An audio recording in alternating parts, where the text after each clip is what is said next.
Salut à tous, c'est Matt, on se retrouve aujourd'hui pour notre 9 minutes crypto, petite revue de marché crypto-monnaie en 9 minutes. On va parler de Bitcoin, surtout de Bitcoin je pense aujourd'hui, on va parler des alts un petit peu, et puis peut-être d'Ethereum si jamais j'y pense et si j'ai le temps. Donc voilà, je vois que déjà en hebdomadaire il y a des choses intéressantes à dire avec un bel avalement haussier qui se profile, mais on va faire un petit rappel avant. Pour la description, checkez la description, il y a pas mal de documentation qu'on a fait accessible gratuitement. Donc là, on a un beau lexique avec tout ce qui est langage, vocabulaire, je dirais, trading, mais aussi crypto-monnaie, un peu mélangé des deux, avec, je dirais, quand même une forte orientation au trading. Donc, allez checker ça. Vous avez stratégie de trading qu'on a écrit, une vingtaine de pages, donc pour les débutants, la liste des indicateurs qu'on utilise, et puis si vous voulez, si jamais vous en voulez plus, vous pouvez avoir une vidéo d'explication de notre coaching qu'on a débuté la semaine dernière. Alors, Bitcoin. Bitcoin, je disais donc, on est proche de faire un avalement haussier sur BTC.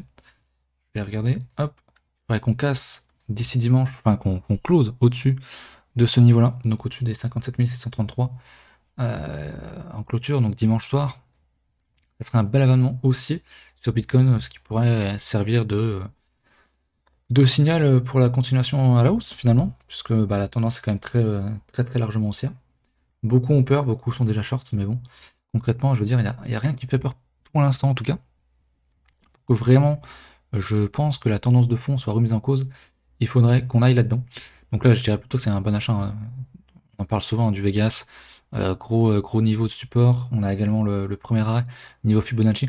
Mais si on casse en dessous là et qu'on instaure une tendance en dessous du Vegas et qu'on vient rechercher ce niveau-là, ça serait vraiment pas bon. Mais on n'y est pas du tout. Honnêtement, je doute qu'on fasse ça.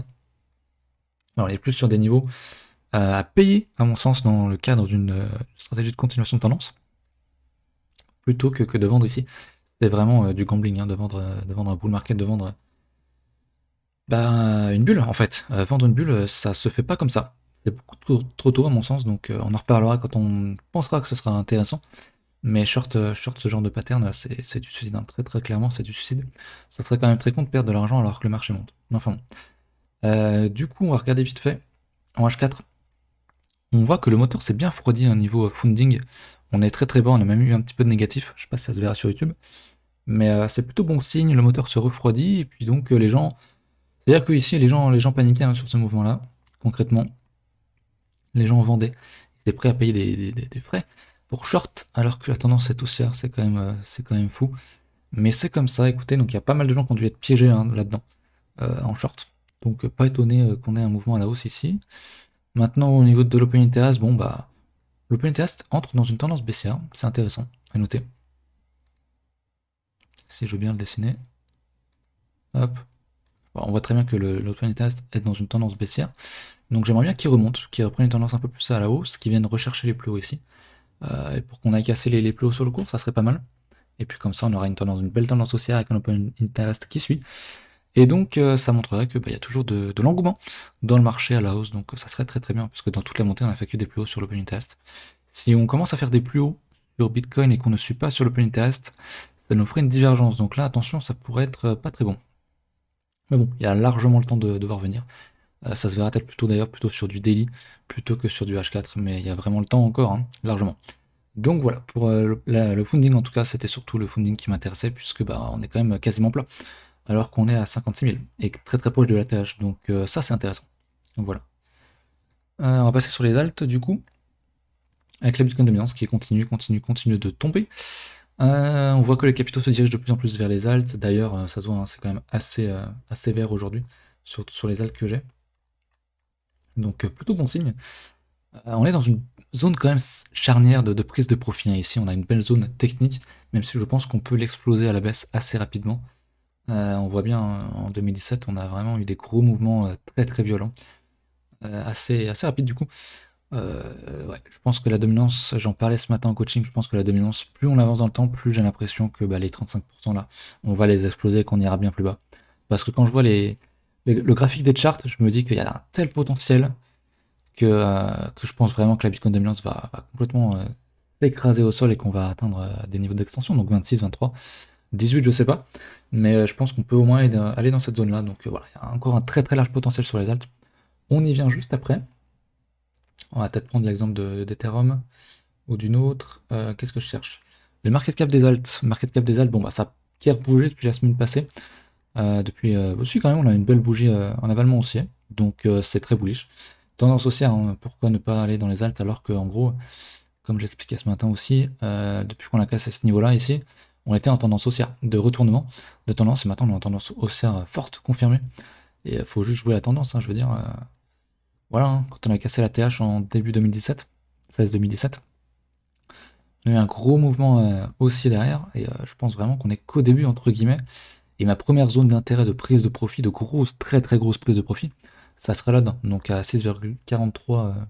42 milliards sur le market cap des alts. Donc il y a le temps, évidemment, je dis pas que ça sera forcément là le top, je dis pas qu'on ira forcément un jour, mais je considère que c'est beaucoup trop tôt en termes de structure de marché, parce qu'on n'a rien en fait, on n'a rien, on est juste, ça monte. Ça monte tout doucement, le jour où on aura des doubles tops en weekly, ou même en daily, quand on verra des divergences, etc., là on pourra parler de prise de profit. Mais pour l'instant c'est juste ultra haussier en fait, donc c'est con hein, mais quand ça monte, bah t'as juste à t'asseoir sur tes mains, t'as juste à attendre. Et à pas paniquer dès qu'il y a un petit moins 30%. Et malheureusement tout le monde panique. Mais ça c'est normal. On va parler du coup d'Ethereum vite fait. Alors Ethereum, je l'ai en haut je crois. Je l'ai dans le coin Ethereum BTC, qui est ici. Ah oui, Ethereum BTC qui pète bien à la hausse, hein, donc ça montre bien l'engouement sur les alts, comme Ethereum est le leader des alts. Ethereum Bitcoin, qui surperf, du coup, très largement le Bitcoin, hein, ça se voit très bien ces derniers mois. Je veux dire, on casse la résistance, on va se passer en linéaire. Il y a un gros potentiel encore, alors beaucoup moins que sur d'autres alts, mais il y a quand même du bon potentiel. Je sais pas si sur cette paire-là on ira plus haut.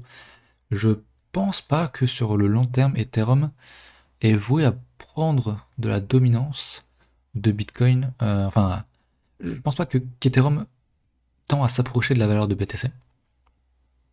Honnêtement, j'en doute. Je pense pas qu'un jour le fameux flippening, d'ailleurs j'ai mis un niveau pour le flippening ici, à 1, je pense pas que ce truc-là arrive un jour.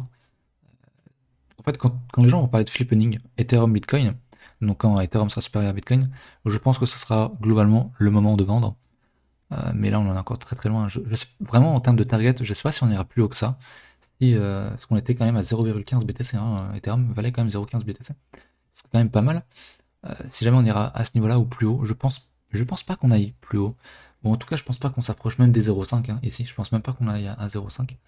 Franchement, je sais pas. Là-dessus, je vous avoue, j'ai pas trop d'avis. Mais c'est simplement haussier. En tout cas, la charte est haussière. Donc, si je voulais prendre des Ethereum en vue d'accumuler du BTC, ça serait tout à fait achetable. Voilà, c'est ce que nous dit la charte en tout cas. Maintenant, en termes de prise de profit, de target, de un petit peu Madame Irma, c'est un peu trop tôt pour parler de tout ça. Mais en tout cas, on a une belle résistance ici, je le vois bien. On a un bon gros niveau, hein, tout ça. Hop là, il y a un bon gros niveau de résistance. Je vais passer en rouge. On verra quand on y sera, bien sûr. Mais ouais, je note ça quand même. Donc voilà.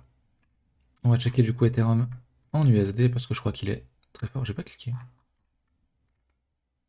Ethereum en USD, bah voilà, c'est un ATH. J'avais même pas remarqué. L'ATH aujourd'hui ou ça date de quand? Ouais, ok, ça date de 2-3 jours. On est à 2750, 2760 là. Donc voilà, mes targets que j'annonçais, on me traitait un petit peu de fou il y a quelques mois. On commence à y croire de plus en plus, hein, donc 6300, ça paraît pas du tout fou. C'est un simple niveau d'extension hein, du bottom ici au top de 2017-2018 d'ailleurs, début 2018. Donc ouais, première grosse zone de profit, ça va être là-dedans. Un Ethereum 6300, ça me paraît pas du tout impossible. 13 000 non plus, ça me paraît pas impossible du tout. Au-delà, je commence à en douter, un 42 000, je pense pas qu'on est au-dessus en tout cas. On verra. On verra bien, parce qu'Ethereum peut prendre pas mal de valeur si Bitcoin monte. Je veux dire, un Ethereum à 42 000, Bitcoin est à 50 000 actuellement. Mais si Ethereum est à 40 000, on pourrait très bien avoir un Bitcoin à 140 000 ou je sais pas combien. Donc on verra, mais c'est bullish en fait. On vient tout juste de casser la TH, on a fait un petit pullback, on repart. La tendance est haussière, il faut juste acheter, je veux dire, il y a. Voilà. C'est pas compliqué. Donc voilà, je pense que c'est à peu près tout. On va quand même regarder en daily. Ouais, on est très loin du Vegas. C'était vraiment la belle entrée ici, on en parlait. Retour sur support sur l'ancien ATH. Depuis, faut voir en H4. Ah, le Vegas H4 qui a fait le taf. Qui a fait pas mal le taf ici avec un petit TD9. On va regarder. Ouais, il y avait une légère non, mais il n'y avait pas de divergence. Donc voilà, écoutez, c'est à peu près tout. Sinon, je vais dépasser les 9 minutes. Donc j'espère que la vidéo vous a plu. Si vous avez des questions, n'hésitez pas à les poser. N'hésitez pas à rejoindre le Discord et puis le coaching si vous êtes intéressé. Allez, à dimanche.